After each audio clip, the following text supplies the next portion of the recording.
नतीजों की घड़ी नजदीक, बीजेपी कांग्रेस के जीत के दावे। सीएम ने कहा कांग्रेस की बन रही है सरकार। राजस्थान में जीते हम लोग स्पष्ट बहुमत से। गहलोत का आरोप, काम नहीं आ रहे बीजेपी का नैरेटिव। बीजेपी नेता पंचारिया बोले, जनता का मिल रहा है पूरा समर्थन। जनता का अपार समर्थन भारतीय जनता पार्टी को मिला है।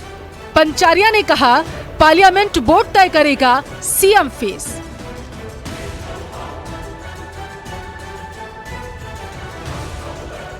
नतीजों की बारी, किसका दावा भारी।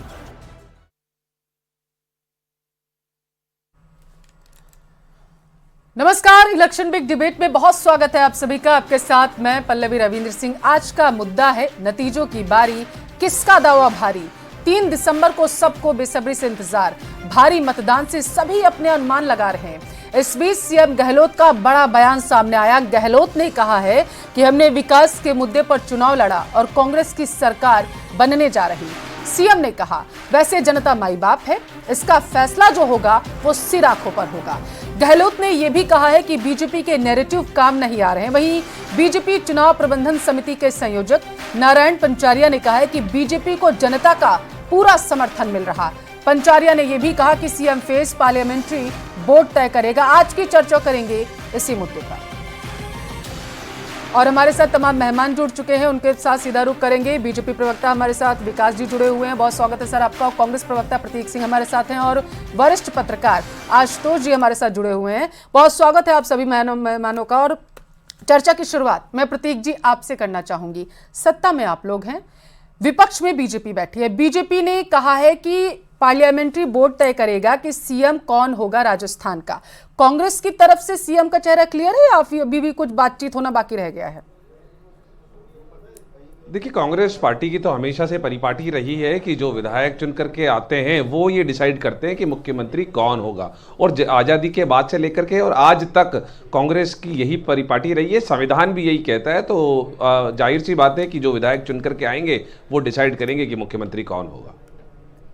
बड़ा बयान आपने यहाँ दे दिया है। ऐसे में तो आप देखना होगा कि सीएम क्या कुछ बयान देते हैं आपके बयान को सुन के। खैर, बीजेपी के पास जाना चाहूंगी। विकास जी हमारे साथ जुड़े हुए हैं। पार्लियामेंट्री बोर्ड तय करेगा सीएम का चेहरा कौन होगा, यानी अभी तक डिसाइड नहीं किया गया था क्या? 5 साल में जो वसुंधरा राजे सरकार में कामकाज हुए थे उनको लेकर के, उनको चेहरा बना करके बीजेपी चुनावी रण में नहीं उतरी थी?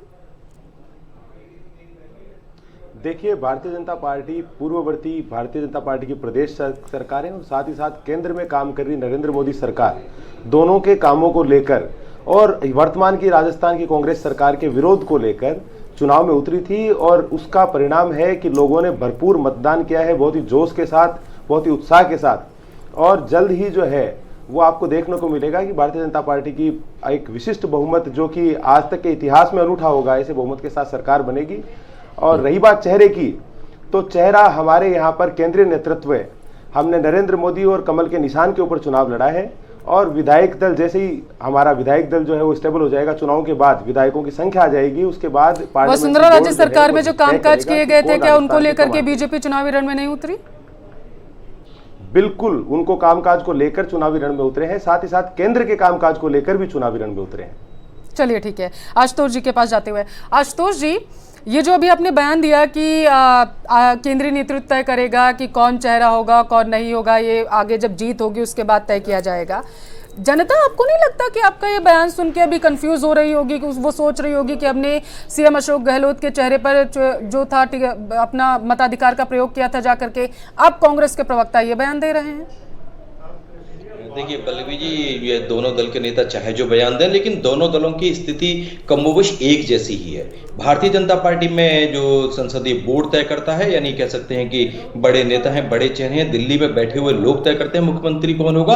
वही सेम स्थिति कांग्रेस के साथ भी है। अगर किसी भी राज्य में बहुमत मिलता है तो उनके यहाँ से एक लाइन का एक प्रस्ताव पास होता है विधायक दल की तरफ से कि हमारे नेता के चयन के लिए हम दिल्ली को ऑथराइज करते हैं। तो उनके यहाँ भी आला कमान, हाईकमान ही उनके यहाँ तय करता है कि मुख्यमंत्री कौन होगा। शायद दोनों दलों के अंदर यह व्यवस्था एक लंबे समय से चली आ रही है और दोनों दल इसी परंपरा को फॉलो कर रहे हैं और मतदाता भी यह बहुत अच्छे तरीके से जानता है कि नेता का नहीं, चुनाव लंबे समय से आशुतोष जी नहीं चली आ रही है। अगर गौर करें, दिल्ली में जब चुनाव हुए थे तो किरण बेदी को उन्होंने बीजेपी की तरफ से सीएम चेहरा बनाया गया था और इसके बाद महाराष्ट्र का रुख कर लेते हैं।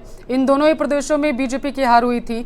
और अगर बात कर लें यूपी की, हरियाणा की बात कर लें, और जब पीएम मोदी पीएम नहीं बने थे, उसके बाद जब पीएम बन गए थे उसके बाद भी सीएम कौन होगा गुजरात का ये क्लियर नहीं किया गया था। वहां पर सरकार जो थी बीजेपी की आ गई थी और 2 राज्यों में जहां पर बोल दिया गया था कि सीएम चेहरा कौन होगा वहां पर नहीं आई थी। तो आप जो कह रहे हैं कि बहुत लंबे समय से ये चीज चली आ रही थी, तो ऐसा देखते हुए तो नहीं लग रहा है आशुतोष जी। देखिए पल्लवी जी, इसमें दोनों चीजें होती हैं। बहुत सारे राज्यों में दोनों राजनीतिक दल अपना मुख्यमंत्री का चेहरा पहले घोषित करते हैं और कुछ जगह नहीं भी घोषित करते हैं। कांग्रेस और भारतीय जनता पार्टी, खासतौर पर मैं कहना चाहूंगा कि मुख्यमंत्री के चेहरे को आगे करके पिछले दिनों से चुनाव नहीं लड़ रही है, लेकिन जिन राज्यों में वो चेहरा चुनाव से पहले घोषित भी करते हैं वहां का भी जो चयन प्रक्रिया है वह यही है कि चुनाव किसी भी चेहरे को सामने रख करके लड़ा जाए, लेकिन जब अंतिम परिणाम आ जाते हैं तो विधायक दल अपनी स्वीकृति देता है कि आलाकमान या संसदीय बोर्ड उनका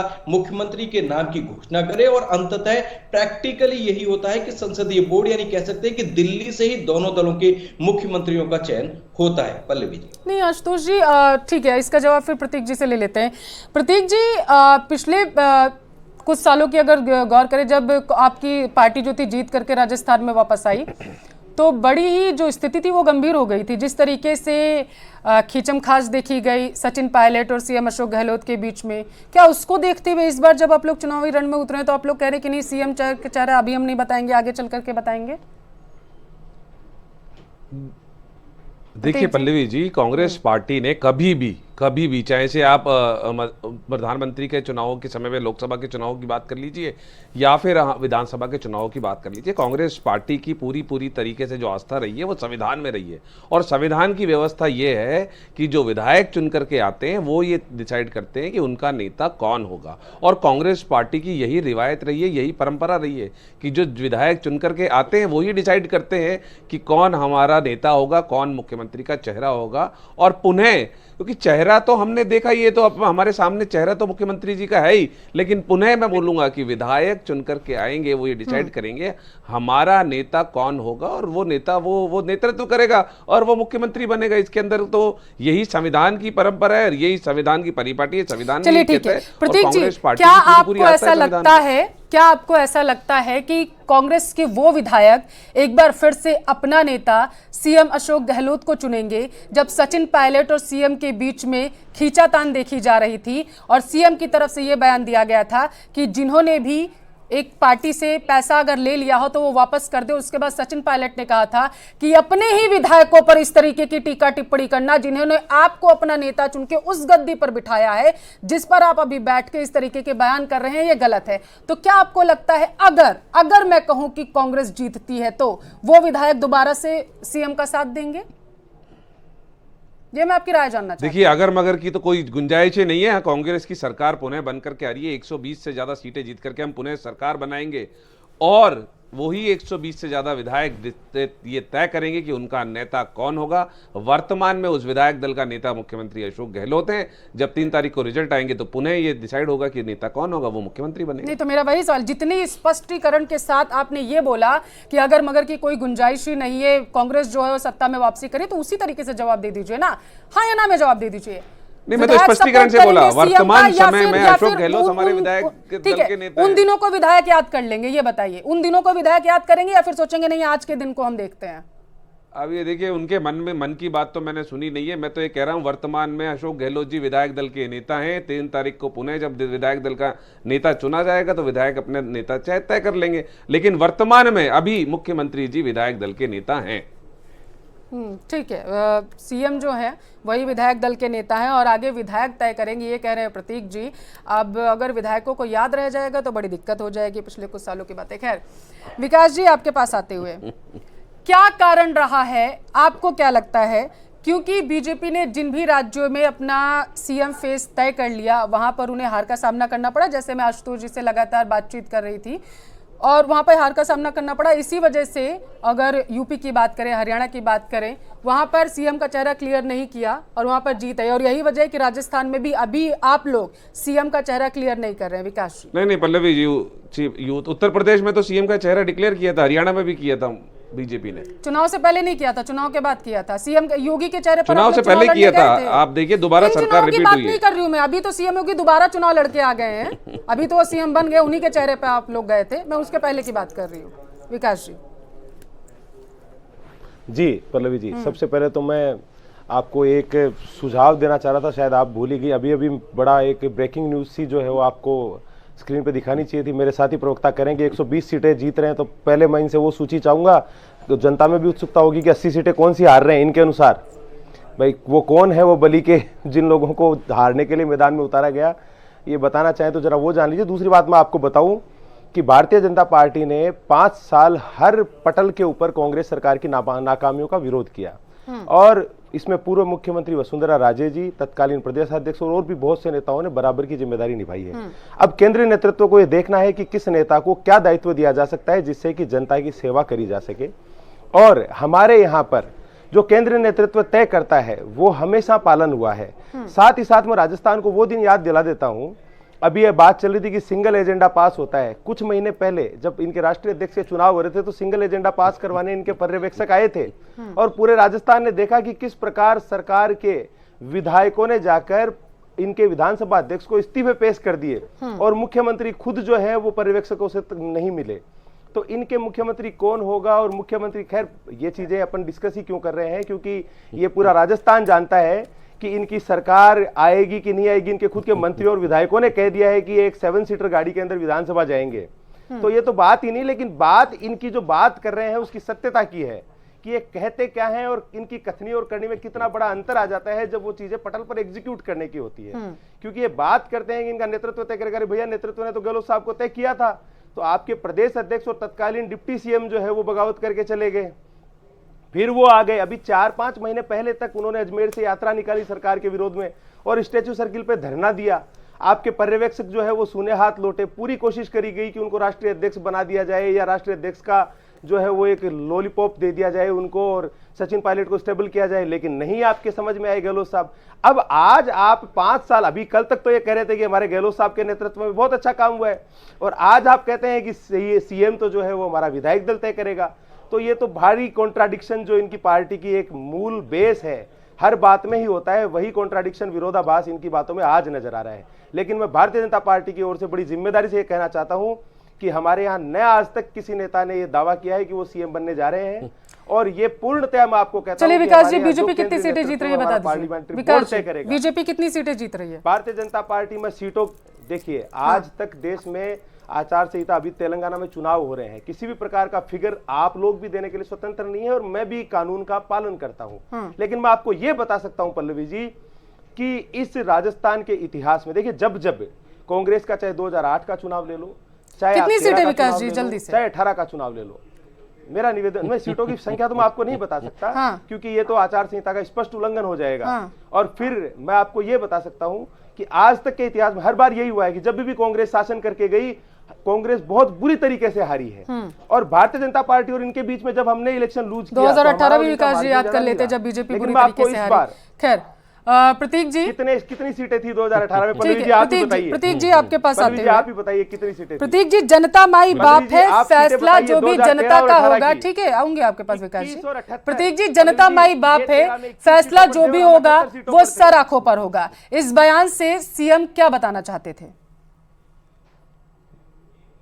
इस बयान से बताना चाहते हैं कि अगर बीजेपी हारती है तो बीजेपी को सहर्ष और विनम्रता से उसको स्वीकार करना चाहिए कि उनकी हार हो रही है। और जिस तरीके से लगातार 4.5 साल में जितने उपचुनाव हुए बीजेपी हारी है, उनकी जमानतें जब्त हुई है, इनका कैंडिडेट 3-4 स्थान पे चला गया, उसी तरीके से ज्यादातर जनता माई बाप है, फैसला उसका सर आंखों पर होगा। जो भी जनता फैसला लेगी वो कांग्रेस पार्टी को स्वीकार्य होगा। क्या हुआ सीएम की तरफ से प्रतीक जी ये कहा गया, उन्होंने ये नहीं कहा जनता का फैसला होगा, सर आंखों पर होगा, इसे बीजेपी सर आंखों पर ले ले।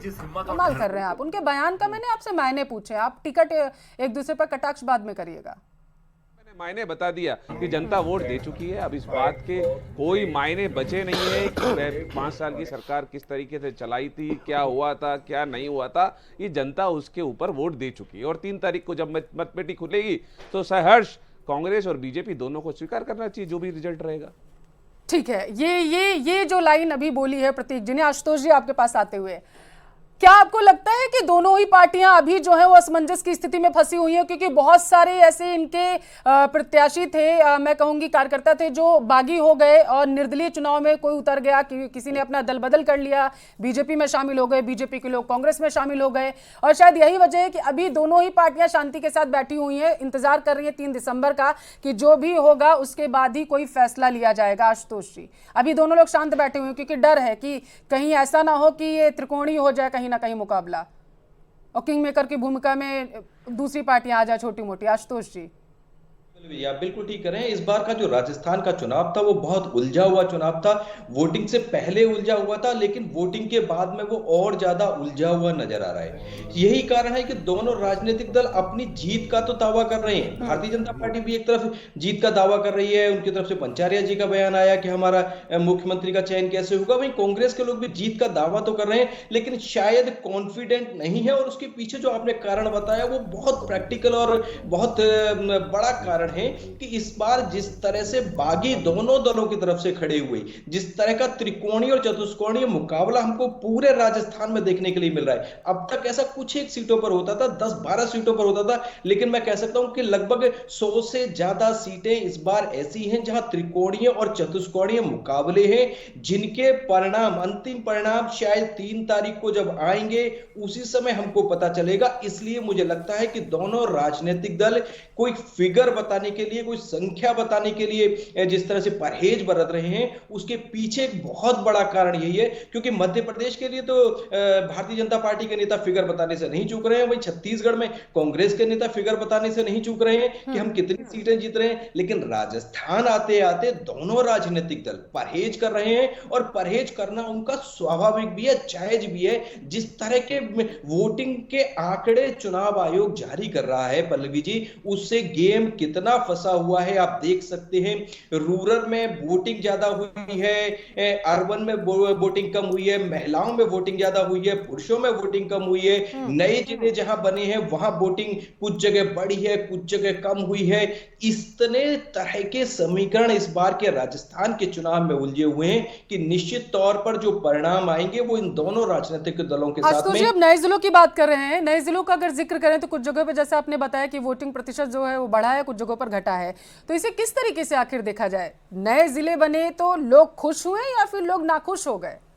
देखिए, वही मैं पल्लवी जी कह रहा हूं कि इस बार के जिस तरह के आंकड़े आ रहे हैं, जो 51 जिले नए बनाए हैं, वहां पर 29 पर वोटिंग बढ़ी है, 22 पर वोटिंग कम हुई है, तो ये जिस तरह के आंकड़े आ रहे हैं वो इतने ज्यादा उलझाने वाले हैं कि एक तरफ जहां भारतीय जनता पार्टी को मध्य प्रदेश में लाडली बहना योजना से जीत की उम्मीद दिख रही है, तो वहीं दूसरी तरफ भारतीय जनता पार्टी राजस्थान में कांग्रेस की योजनाओं को प्रभावी नहीं मान करके चल रही है। अगर मध्य प्रदेश की जनता लाडली बहना या फ्रीबीज को स्वीकार कर रही है, वोट दे रही है, तो क्या राजस्थान में ऐसा नहीं हुआ है? क्योंकि यहां तो मुख्यमंत्री ने तमाम तरह की फ्रीबीज दी। तो गणित कुल मिलाकर के पर्टिकुलर एक सीट पर जातीय इक्वेशन के साथ में इतना उलझा हुआ है कि कोई एक मुद्दा, कोई एक इशू पूरे प्रदेश में प्रभावी नहीं दिख रहा है। एक विधानसभा सीट इस बार फंसी हुई नजर आ रही है। पल्लवी, ठीक है, सीटें तो काफी फंसी हुई हैं। और प्रतीक जी, जैसा जिस तरीके से देखा जा रहा है, जैसा कि आशुतोष जी बता रहे हैं कि कुछ जगह पे वोटिंग प्रतिशत बढ़ा है, कुछ जगहों पर घटा है। कांग्रेस ये कह रही है कि वोटिंग प्रतिशत बढ़ा है, उसकी वजह है क्योंकि लोगों ने खुश होकर के कांग्रेस के पक्ष में वोट किया है जाकर के। ऐसा कांग्रेस को क्यों लग रहा है? हो सकता है और रिवाज बरकरार रखना चाहती हो जनता।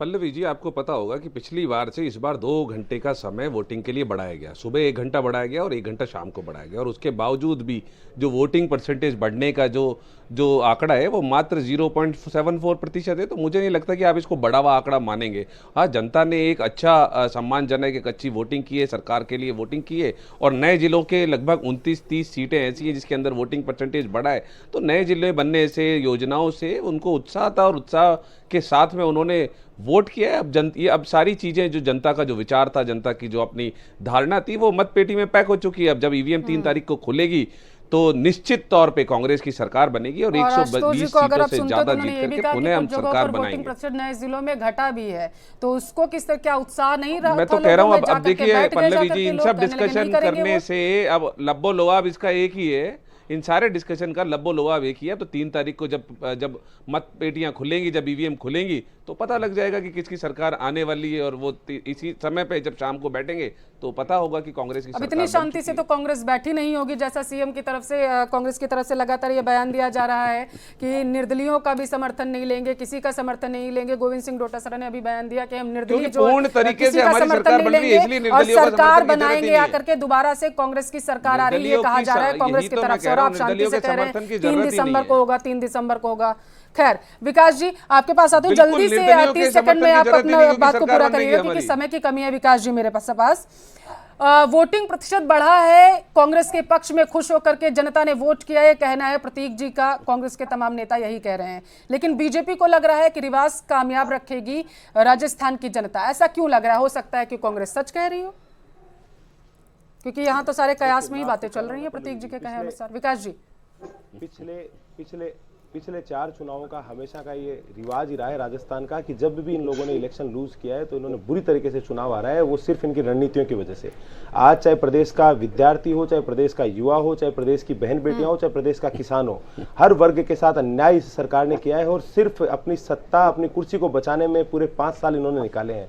और इससे त्रस्त होकर सावे शादियां होने के बावजूद जनता ने इतने प्रतिशत मतदान जो जिस जोश के साथ किया है, वो वानगी है कि 3 तारीख को क्या पिक्चर हम देखेंगे उसका ट्रेलर ये सामने आ गया। और प्रतीक जी की बातों से भी साफ लग रहा है कि 3 तारीख तक ये अपनी जिम्मेदारी का निर्वहन कर रहे हैं और मेरी पूरी सहानुभूति इनके साथ है। और 3 इंतजार तारीख को तो आप और राजस्थान की हम तारीख जनता को पता लग 3 जाए तारीख का ही किसका कर रही सहानुभूति है जनता कि आके की जो उन्होंने है। मताधिकार का, आप लोगों के बयान भी सुन रही होगी जनता और बाकी लोगों के भी बयान सुन रही होगी और यही सोच रही होगी हमने अपने मताधिकार का इस्तेमाल कर दिया है। ये लोग भी 3 दिसंबर का इंतजार कर रहे हैं, हम भी 3 दिसंबर का इंतजार कर रहे हैं और देखना होगा क्या कुछ निकल के आते हैं। बहुत बहुत शुक्रिया आप सभी मेहमानों का इस मुद्दे पर चर्चा करने के लिए। जनता ने अपने मताधिकार का इस्तेमाल कर दिया है। बीजेपी और कांग्रेस दोनों के ही अपने अपने दावे हैं। कोई कह रहा है कि किसी का समर्थन नहीं लिया जाएगा, हम अपने बलबूते पर आकर के सत्ता में बैठेंगे, एक बार फिर से सरकार रिपीट होगी। लेकिन बीजेपी कह रही है कि आपके सारे सपने धरे के धरे रह जाएंगे, क्योंकि राजस्थान की जनता ने हमारे पक्ष में वोट डाला है, रिवाज कायम रहेगा राजस्थान का। लेकिन ये देखना होगा कि 3 दिसंबर को जब पेटियां खुलेंगी तब क्या निकलकर सामने आता है। फिलहाल के लिए इस डिबेट में इतना ही। यहाँ वक्त है एक छोटी सी ब्रेक।